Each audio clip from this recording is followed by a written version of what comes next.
Officially, I would like to introduce myself. So I'm Amina, I'm the International Project Manager of Asfar, and together with my colleague Luke, we will be the host of the conference.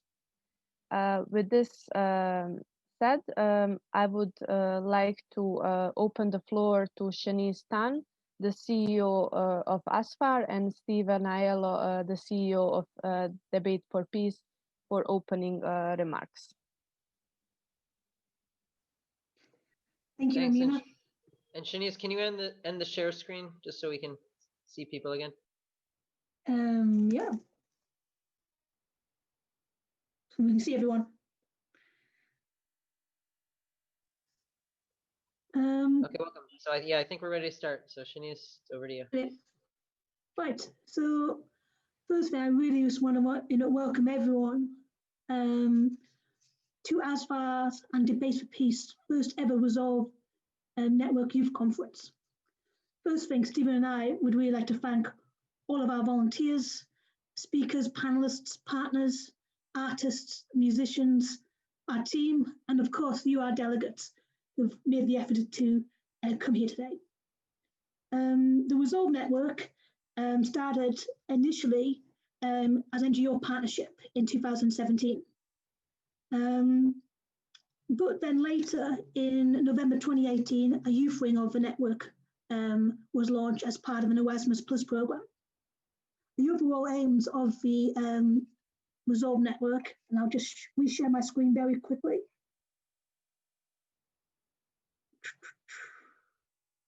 Technology.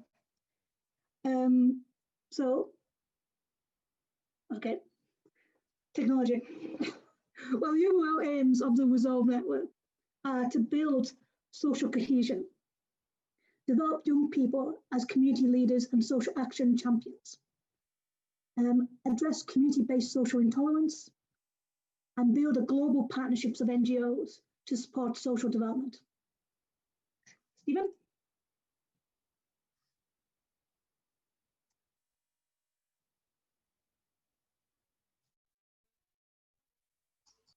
Stephen, can you hear me? Yes. So Stephen's now going to introduce the actual Resolve Network Youth Conference objectives. Thanks. Yeah, well, you can see the objectives on the screen, but actually, yeah, Shanice, could you end the share screen? Is that all right? Yeah, no problem.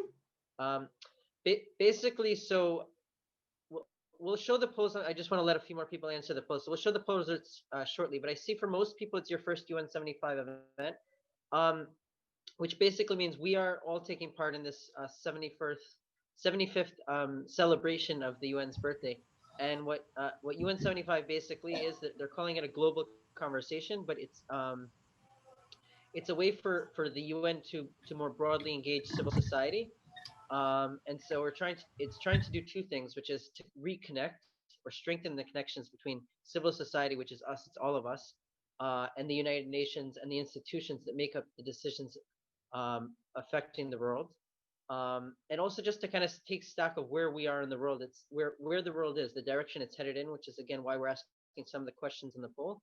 Are we happy about the direction the world's headed in? And if not, what do we feel like we can do to change? And with that regard, our main goals here for the conference today are to talk about some of the issues that some of your partner organizations have chosen before the conference as important issues like youth education, employment, issues like climate change, and gender equality. So we want to talk about these issues, but we also want to solve problems, and we want to network. So if you look, we are, I've lost track, but we're representing at least 30, 40 countries here. We want you to work together. So there's going to be the panels, but after each panel, there are going to be the breakout rooms where everyone has the chance to really participate in things. And then we want to have written down outcomes from every single panel, every single breakout room to submit in the final report. But we would also love if you stay in touch with us or just among yourselves after the conference. So please feel free to introduce yourself through the chat, through the networking sessions, and stay in touch with one another. with that, I'm going to hand it off to Amina and Luke, and in just a few minutes, we're going to have our keynote speaker.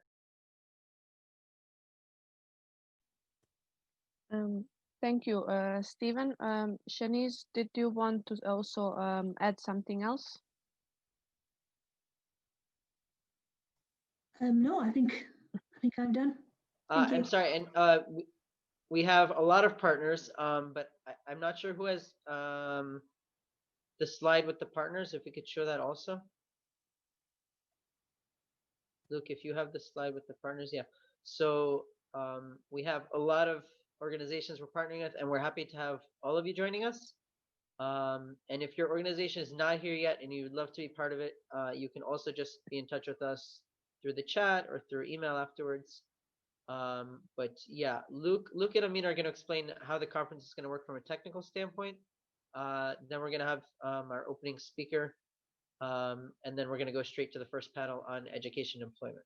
So thanks once again. Thank you, Stephen. So I will just also share my screen and show you the agenda quickly. So as you can see, we have started with the welcome, and we have done already the introductions by Shanice and Stephen. After the introduction of the agenda, we will be joined by Mr. Jonathan Eshpar, who is the Political Affairs Officer with the UN Special Coordinators for the Middle East Peace Process. After this, we go straight to the first panel, which is Youth Education Skills and Employability, which will be facilitated by Shanice. Next, after this, we we will have a short getting to know each other activity with all of you and the work you have done on our pre-event mural. And we would like to thank you for all your contributions. But if you have not done so, it will be possible also to do it now, later when that part of the agenda comes up. After that, at 11:50, we will go to the panel 2, which is memory reconciliation and storytelling. And this panel will be facilitated by Luke. After that panel, we will have a short 20-minute break. And also we will have our networking event, Climate Action, which will be done by Jade. After this, we go to panel 3, which is the final panel of our conference, which is Gender Equity, UN Resolution 1325, and Women in Peace Building. This panel will be facilitated by Stephen. And then we move to the final conclusions of this conference. We will have a musical performance by Muhammad Grab, who is a musician and ethnomusicologist from Tunisia. We will have a short introduction about the Resolve network, the partner organizations, and also be then going to the closing notes by Shanice and Stephen. So I will now stop sharing my screen, and I will just repeat some of these technical things. So as said, we would kindly ask everybody to stay muted during the conference and during the panel discussions. If you have any question that you immediately want to ask, please use the chat. And if there are no other questions which need immediate attention, we will then start. So as already said, the first keynote speech will be by Mr. Jonathan Eshpar, the Political Affairs Officer with the UN Special Coordinators for the Middle East Peace Process. So I'm giving the floor to you, Mr. Eshpar. Thank you, Amina. And thank you, Shanice, Stephen, all the team and partners that are involved in this event and in this initiative. I'm very excited to speak before you today. As Amina mentioned, I have a very long title. I'm sure none of you can repeat the title of my job, so I will just try to simplify it. I work as a political officer in the UN office, the political mission of the UN in Jerusalem, that is there since 1994 to support the peace process, mostly between the Israelis and the Palestinians. Right now, I'm speaking to you from my home in Tel Aviv, since we are mostly been working from home in recent months. I'm very excited to speak before you today. I'll try to keep my statement, my words short, because I know what you really want to do is to start debating, discussing in the panels. I know that the UN was created 75 years ago as a forum for states to discuss, to meet, to reach agreements, to pass resolutions addressing the world's problems. I often wonder if anyone in that period actually envisaged that the UN would provide an inspiration for so many events that bring people together for discussions, not diplomats, not heads of state, not kind of UN officials, but just people from all around the world meeting in various forums in various ways.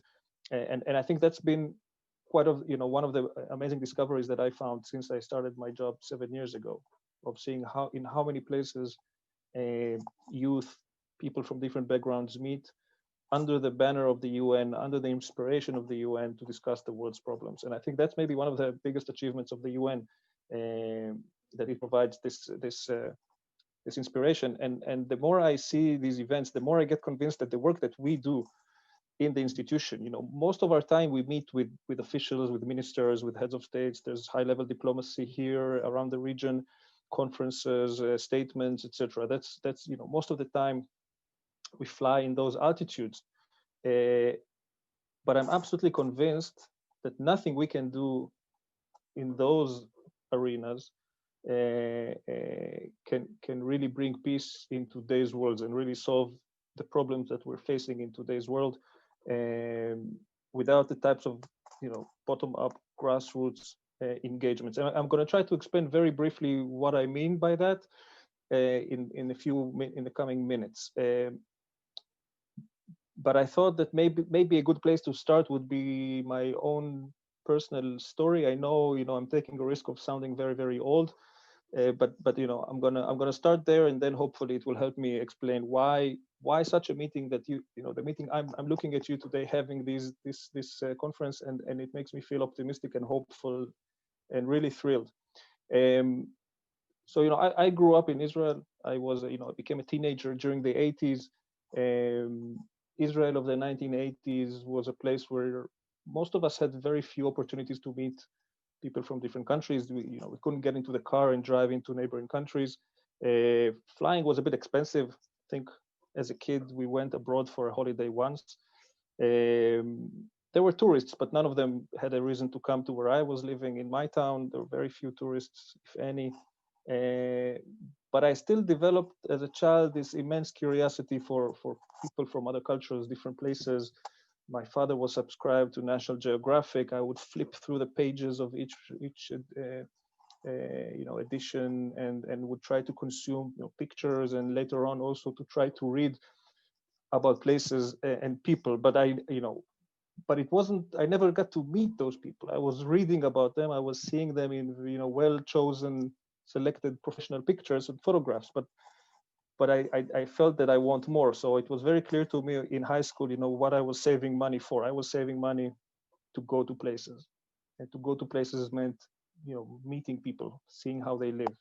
And honestly, I think throughout my 20s, every amount of money that I could save went on going to a country that I was curious about. And I discovered very quickly that what motivates me is less, the nature or the wildlife. It's more going to really meet people. And I discovered that the world looks different, things look different when you hear stories about places from the people who live in them. I know it's very, stating the obvious, but I have to tell you that for me it was a very strong experience, because when you are used to consume stories about the world through news, through social media, it's always filtered through some kind of agenda, filtered through the selection of editors to choose the most provocative stories, the stories that are more newsworthy, but they're not necessarily the stories that are representative of the reality. It's always someone else who's telling the story. It's not the people themselves who tell their own story, or sometimes their story gets edited by others. So it was really quite a mind-blowing experience for me to have these encounters, and I particularly found it interesting going to places that were in conflict areas, and I could see very briefly, many of you like me grew up in a place that is there's always political tensions and risk of violence, and it was interesting how going as kind of like a neutral visitor, meeting people from both different sides of the divide, hearing their stories, hearing their perspectives, and seeing the human face of the people on all sides. It was very different, again, from what I was reading sometimes or hearing sometimes about those places, because again, there's this tendency of stories of conflict, stories of problems in the world to be oversimplified. Sometimes it's just boils down to this group hates that group, or these are the good guys and those are the bad guys. And when you visit places, when you meet people, it becomes very different. So again, this is kind of like my formative experience. I think it's no coincidence that I ended up working for the UN. And enough about me. Let's fast forward to today's world and to you. And now I'm sitting here and I'm looking at this screen of many different faces from all around the world, and it's just mind-boggling that what to do the thing that I had to save years of money, jump on planes, sleep in terrible hostels, to have discussions with people from different places.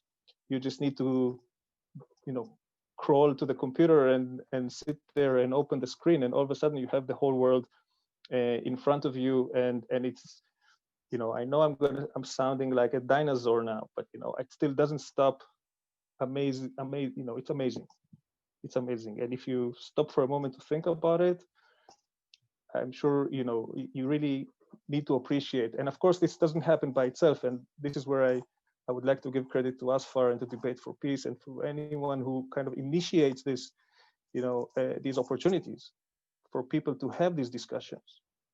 And these discussions are not just for the sake of exchanging opinions. And that's where I think the distinction between opinion and story is relevant. I looked at this line, the combination of words in the program that says memory, reconciliation, and storytelling.